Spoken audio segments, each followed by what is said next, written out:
కార్మికుల వర్గ శ్రేయస్సుకై జీవితాన్ని అంకితం చేసిన యోధుడు సీతారాం ఏచూరి సిఐటియు నాయకులు కొనియాడారు. సీతారాం ఏచూరి సంస్మరణ సభలో సిఐటియు నాయకులు పాల్గొని ఆయనకు ఘన నివాళులర్పించి ఆయన సేవలను కొనియాడారు. కార్మికుల వర్గ శ్రేయస్సుకై జీవితాన్ని అంకితం చేసిన యోధుడు సీతారాం ఏచూరి సిఐటియు నాయకులు కొనియాడారు. బుధవారం ఉదయం కాకినాడ జిల్లా పరిషత్ సెంటర్లో సిఐటియు కాకినాడ నగర కమిటీ ఆధ్వర్యంలో సీతారాం ఏచూరి సంస్మరణ సభ నిర్వహించారు.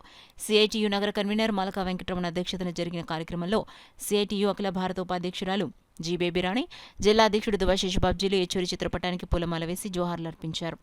ఈ సందర్భంగా వారు మాట్లాడుతూ దేశంలో ప్రఖ్యాత జవహర్లాల్ నెహ్రూ యూనివర్సిటీ విద్యార్థిగా ఎస్ఎఫ్ఐలో చేరి అభ్యుదయ మార్గంలో పయనించారని తెలిపారు. సిపిఎంలో వివిధ స్థాయిలో నాయకుడిగా ఎదిగిన ఏచూరి 2015 నుండి అఖిల భారత ప్రధాన కార్యదర్శిగా ఉన్నారన్నారు.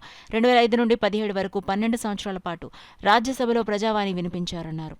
సిఐటియు జిల్లా ప్రధాన కార్యదర్శి చక్కల రాజ్ కుమార్, జన విజ్ఞాన వేదిక జిల్లా నాయకులు వి సత్యనారాయణ, పెన్షనర్ల సంఘం రాష్ట్ర ప్రధాన కార్యదర్శి K Satyaraju, medical reps union రాష్ట్ర ప్రధాన కార్యదర్శి సి వెంకటరావు తదితరులు మాట్లాడారు. ఈ కార్యక్రమంలో అంగన్వాడీ యూనియన్ నాయకులు ఎం రమణమ్మ, జ్యోతి, నీరజ, విజయ, రమ, ఆశ యూనియన్ నాయకులు భారతి, పద్మావతి, సత్యవేణి, రాజేశ్వరి, తులసి, ఉమా, మెడికల్ రిప్స్ యూనియన్ నాయకులు వర్మ, చరణ్, సుబ్రహ్మణ్యం, అయ్యప్ప, ప్రసాద్, అప్పారావు తదితరులు పాల్గొన్నారు. సిఐటియు నగర కో కన్వీనర్ పలవెల వీరబాబు వందన సమర్పణ చేశారు. ఈ సందర్భంగా జిల్లా పరిషత్ సెంటర్లో కొంతమంది బాటసార్లు, వాహనదారులు ఆగి ఏచూరి చిత్రపటం వద్ద పుష్పాలుంచి నివాళులర్పించారు. కాకుండా సిపిఎం పార్టీలో కూడా ఇంటర్నేషనల్ డిపార్ట్మెంట్లో పనిచేశారు.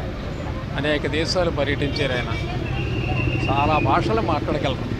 భారతదేశంలో కూడా ఏ రాష్ట్రం వెళ్తే ఆ రాష్ట్రం భాషలో మాట్లాడతారు. ఆయన అదే ఆయన ప్రత్యేకత. అర్థశాస్త్రం మీద, కళల మీద, సంగీతం మీద, రాజకీయాల మీద అనేక పుస్తకాలు రాశారు. ఈ దేశంలో విద్యారంగంలో ఏ మార్పులు తీసుకురావాలి, ఉపాధి పెరగాలంటే అలాగా, ఇవన్నిటి మీద కూడా పుస్తకాలు రాశారు. ఆయన గొప్ప మేధావి. ఇలాంటి గొప్ప మేధావి ఆయన తెలుగువాడు, తూర్పుగోదావరి జిల్లా వారు, స్వయంగా కాకినాడ నివాసి. ఇలా చెప్పుకోవడానికి మనం అందరం కూడా గర్వపడాలి. కొందరు మిత్రుల నుండి ఒక సూచన వచ్చింది. అంత అఖిల భారత స్థాయికి వెళ్ళినటువంటి సీతారాం ఏచూరి ఆయన పేరు మీదుగా ఈ జిల్లాలో ఏదైనా ఒక ఏర్పాటు జరగాలి, దేనికైనా ఒక పేరు పెట్టాలి అని చెప్పి ఒక సూచన వచ్చింది. ఈ విషయం మీద మేము స్థానికంగా ఉన్న శాసనసభ్యులని, పార్లమెంటు సభ్యులను కూడా కలుస్తాం.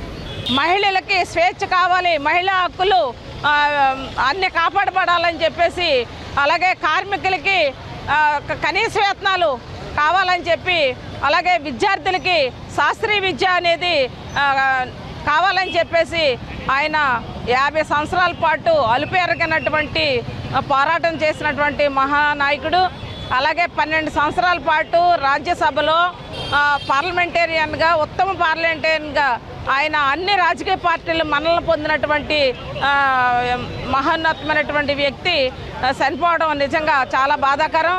ఆయన ఆశయాలని ముందుకు తీసుకెళ్ళడమే ఆయనకు సరైనటువంటి నివాళులు అర్పించడం, ఆయన ఆశయాలు ముందుకు తీసుకెళ్ళడం కోసం పనిచేస్తామని చెప్పి తెలియజేస్తూ మరోసారి సీతారాం ఏచూరి గారికి ఘనమైనటువంటి నివాళులు అర్పిస్తాం.